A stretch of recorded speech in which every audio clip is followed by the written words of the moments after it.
Hey there and welcome to another session of Lessons on Learning. Quick fire videos, 15 minutes or less, just talking about how people learn and how we can use that information to create the most engaging and effective sessions for our learners. In this video, we're going to explore the art of an active review. Instead of having the learners listen to what it is that you told them, quietly falling asleep and more importantly, forgetting everything that they've learned, we're going to figure out how to make it very active, very energizing, so that they really remember what it is that they learned and more importantly use it going forward in the future. Let's get started straight away. Lots of educators, lots of presenters and teachers review at the end of the session, but it's really them doing the reviewing. Okay, this is what we talked about, and this is what we did, and this is what we learned, and we did this, that, and the other. And basically, it's just them telling the learners what it is that they already told them. It's a little bit kind of top down.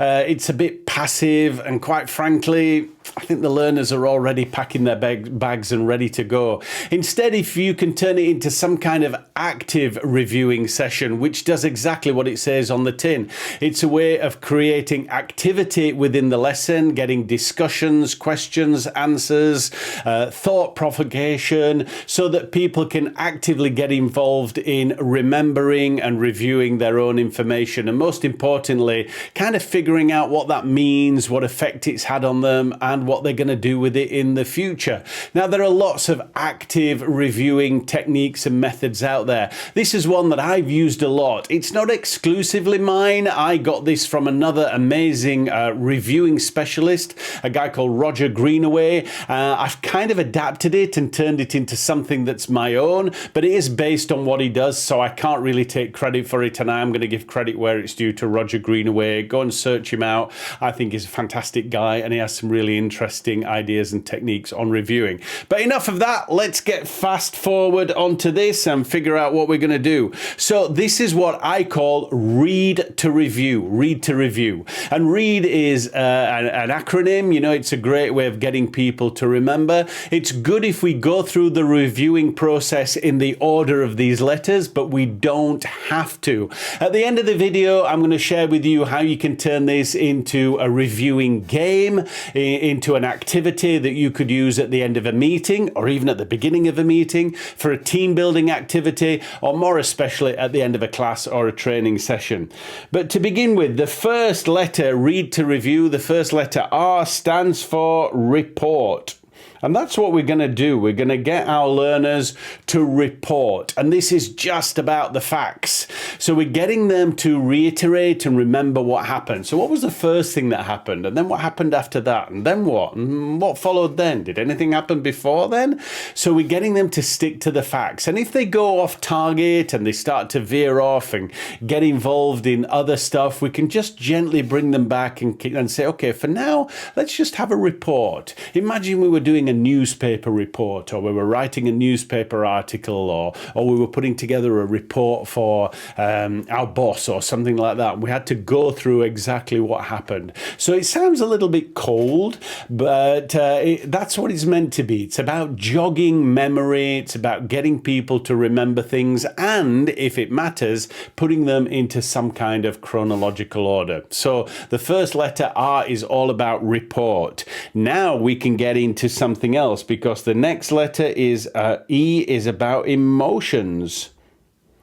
Now, of course, different groups are going to really gear towards different things. If you're working with, very kind of logical people, they're going to find this very easy to go into the reports, but they're going to find the emotional side of things maybe a little bit more challenging. If you're working with more creative people, then it's going to be the other way around. So there's a little bit of something for everybody. So after we've figured out what happened and we've put it into some kind of chronological order, now we can talk about, well, how does that make you feel? You know, when were you feeling at your most comfortable? When was it challenging? Did you feel nervous? Did you kind of push back against that? Did you embrace it? You know, what were you feeling at the time? Happy, sad, comfortable, challenged? And get people to really explore their emotions. And sometimes this often gets left out, because when we're talking about teaching content, people forget that how it makes you feel has a huge impact on how you will hold on to that information, and more importantly, how you will implement it. If it makes you feel uncomfortable or challenged or awkward, there's less of a chance that you're going to buy into it. But if it makes you feel comfortable or excited or challenged in a positive way, then you're going to really implement. So education has a huge effect on emotion, and it's really important as educators that we tap into that, because a big lesson on learning is how it makes people feel. So the letter E is for emotions. The next letter, letter A, is for analyze. Hope I spell this properly.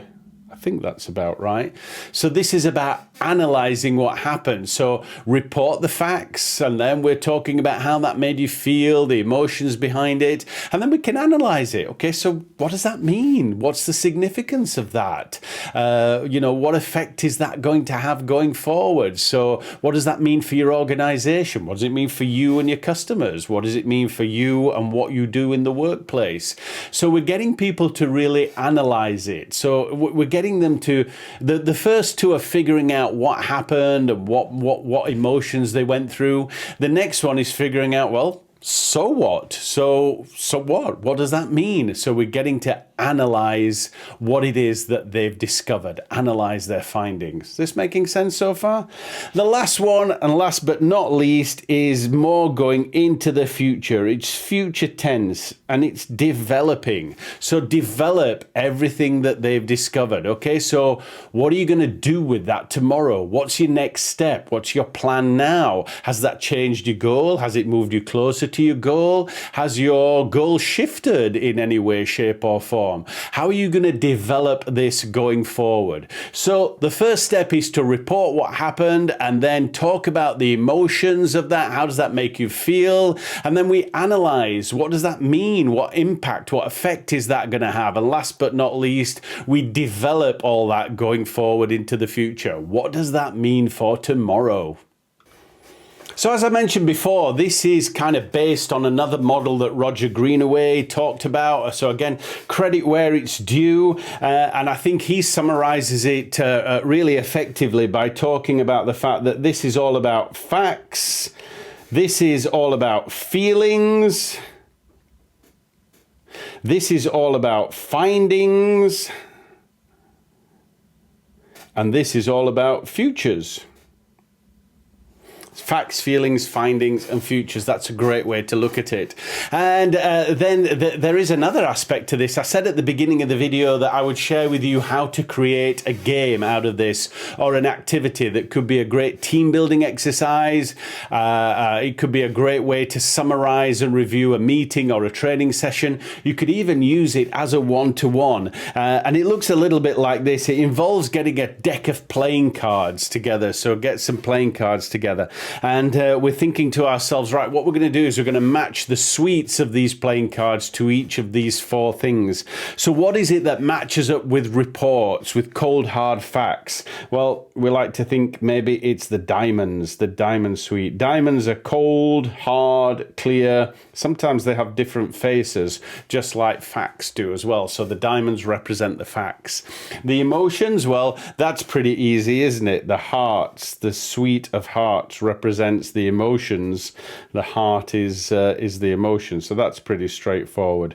The next two are a little bit more abstract, but you can go with it for the sake of a good active review exercise. If you're wanting to analyze and you're wanting to explore findings, then it's about digging down, isn't it? It's about digging deep. So what do we have in a deck of playing cards that can represent digging? Well, yeah, pretty much we've got a spade, haven't we? So I hope my drawing of a spade is acceptable for you. So the spade represents digging down with a spade to analyze the findings. So that leaves only one, the clubs. And I guess it's the clubs that look a little bit like a tree. And of course, a tree represents future growth and going forward in time. And so they're the suites that can represent those four things. And what's really cool with this, now you can use these playing cards as a game. If you have a group of people, you can deal out the cards and people review in accordance with whatever symbol they've got, with whatever suite they've got. If you're working one-to-one, you could ask them to pick a card and they could talk about that one particular thing, whatever is represented by the card.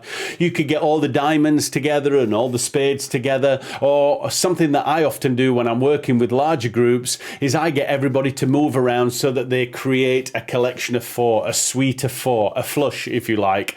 And so you have to, if you are holding a heart card, you have to go find a diamond, a spade and a club, and you all get together, and together you discuss the whole picture. One of you talks about reporting the facts, one of you talks about the emotional feeling, one of you talks about analyzing the findings, and the other one talks about developing the future. So look, riff on that, play with that. It's a great way to create a very active reviewing session, so that whatever happens in your session, whether it's a meeting, team building, or a lesson, the end finishes on activity and energy, and that really increases its effectiveness. So I hope that's been useful. Look, thank you for joining us one more time for Lessons on Learning. If you're enjoying these, please make sure that you follow and subscribe to the channel. Drop a comment, let me know what you think, give me a little thumbs up, and more importantly, tell your friends, and we'll see you in the future for more videos, Lessons on Learning. All right, take care, my friends. Bye-bye now.